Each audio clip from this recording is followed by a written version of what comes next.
এটি আমার মায়ের সাথে ঘটে যাওয়া একটি ঘটনা।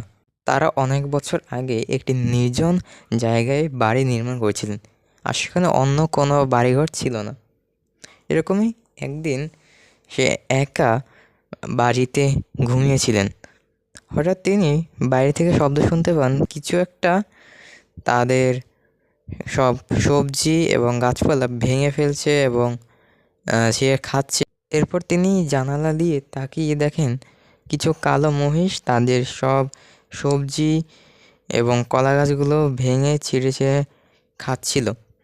তারপর সে এটা দেখে ঘরে বসে থাকে আর ভাবে যে আমি তো একা এই মহিষগুলোর সাথে পারবো না। এটা ভেবে সে ঘরে বসে থাকে। তারপর কিছুক্ষণ পরে তার মা আসলো।